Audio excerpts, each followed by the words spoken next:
ചേച്ചി കേട്ടോ ചേച്ചിയെ ചേട്ടാ ബെഡ്ഷീറ്റ് കർട്ടൻ പുതിയ സാധനങ്ങളാണ്. ആളില്ലേ ഇവിടെ? ആരും കണ്ടില്ല. ചേട്ടാ വീട്ടിലാണോ? അല്ല, ആരും കണ്ടില്ല. പിന്നെ എന്തിനാ അകത്ത് കയറുന്നത്? ആളുണ്ടോ എന്ന് നോക്കാനായിട്ട്. ആളുണ്ട്, അകത്ത് കയറി പോയി നോക്കും നമ്മൾ. അല്ല, ഇവിടെ വരെ വന്നുള്ളൂ. കുഴപ്പമില്ല, വേണ്ട. ഞാൻ ഇവിടെയാണ്. നോക്കിയെടുക്കാം ചേട്ടാ. വേണ്ട, കുഴപ്പമില്ല. പിന്നെ ആ ചേട്ടാ മാത്രമേ ഉള്ളൂടാ. നിനക്ക് എന്തൊക്കെ അറിയണോടാ? പോവാ ഇല്ലേ?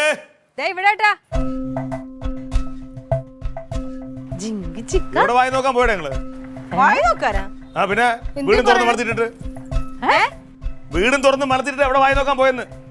എന്തുവാണേട്ടാ? അവിടെ സുളിച്ചേച്ചിയുടെ അടുത്ത് പോയതാ. സുളിച്ചേച്ചി മുറ്റത്ത് കാല് മടങ്ങി വീണ്. അതിന് കാലിനെന്താ പറ്റിയിട്ടുണ്ട്? അതൊന്ന് നോക്കാൻ വേണ്ടിട്ട് അങ്ങോട്ട് പോയതാ. ഇവിടെ അടച്ചിട്ട് പോയാ പോരെ? പിന്നെ ഒരു ഒച്ച ഓടിപ്പോയതല്ലേ. ഇതിന് മാത്രം പറയാൻ എന്താണ്? അകത്തന്നെ ആനമുട്ട കുഴുങ്ങി വെച്ചേക്കണം എടുത്തോണ്ട് പോവാൻ. അത് കൊള്ളാലോ. തോന്നിയ ദിവസം കാണിച്ചത് ന്യായീകരിക്കണടി. ഇതെന്ത് പാട് നിസ്സാര കാര്യത്തിന് നീ കിടന്ന് തുള്ളണേന്താ? ആ സസ്പെൻഷൻ ആയിട്ട് ഇവന്റെ ഗർജനത്തിന് ഒരു കുറവില്ലല്ലോ. സത്യം വെച്ചാൽ അത് ഡിസ്മിസ് ആയാലും ഗർജനത്തിന് കുറവൊന്നും ഉണ്ടാവത്തില്ല. എന്താണ്? അല്ല, അത് ഇവിടുത്തെ മര്യാദയാണ്. എന്ത്? ഞാനിവിടെ ഒരു കാര്യം പറഞ്ഞു കൈ തൊഴിലിട്ട് പോകണ മര്യാദ. ഞാൻ വന്നു കയറുമ്പോൾ നീ എന്താ പറഞ്ഞത്? ഇവിടെ തുറന്നു പറഞ്ഞിട്ട് എന്താ കുഴപ്പം? ഇവിടെ എന്തെടുത്തോണ്ട് പോയിരിക്കണം? നീ ഒരു കാര്യം മനസ്സിലാക്കേണ്ടതുണ്ട്. ഇവിടെ നിന്ന് ഒരു പേപ്പർ പോലെ നമ്മൾ കഷ്ടപ്പെട്ട് അധ്വാനിച്ച് ഉണ്ടാക്കിയതാണ്. അത് നഷ്ടപ്പെടാതിരിക്കുന്ന ഉത്തരവാദിത്തം എനിക്ക് നിനക്ക് മാത്രമല്ല, നല്ലൊരു സൈനുണ്ട്. അത് നീ മറന്നു വരുന്നത്. ഇത്രയും നാളും അങ്ങനെ തന്നെയല്ലേ? ഞാൻ എന്ത് ഉത്തരവാദിത്തക്കേടാ കാണിച്ചത്?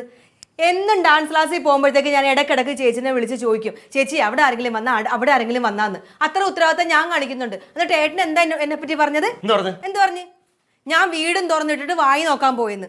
എനിക്ക് എന്നെ ഒരു ഉത്തരവാദിത്തം ഇല്ലേ? എന്നു മുതലാ ഞാൻ ഉത്തരവാദിത്തം ഇല്ലാത്തവളെ മാറിയത്? എന്നോട്ടാ ഞാൻ വായ്നോട്ടക്കാരിയായത്? എന്റെ അടുത്ത് തർക്കുത്തരം പറഞ്ഞ് എന്നുമല്ല തുടങ്ങിയത്. ഞാൻ സസ്പെൻഷൻ ആയ പ്രശ്നം നിനക്കിപ്പോ അത് നിനക്ക് സ്വന്തമായിട്ട് വരുമാനമുണ്ടാവാ. അതാണ് പ്രശ്നം. അതെന്റെ സംഘടന പറഞ്ഞിട്ടുണ്ടാ പെൺപുലി സംഘം കെട്ടിയോമാരെ തോളിക്കറിയിക്കണമെന്ന്.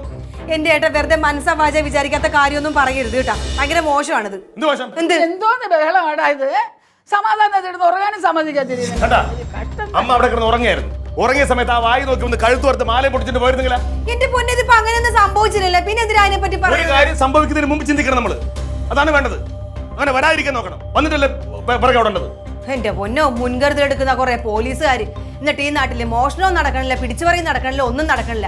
എന്റെ അമ്മേ, എന്റെ അടുത്ത് ഡാൻസ് ക്ലാസ്സിൽ പഠിക്കുന്ന ഒരു പെങ്കൊച്ചിന്റെ വീട്ടിൽ നിന്നേ പട്ടാ പകലൊരു കാറാ മോഷണം പോയത്.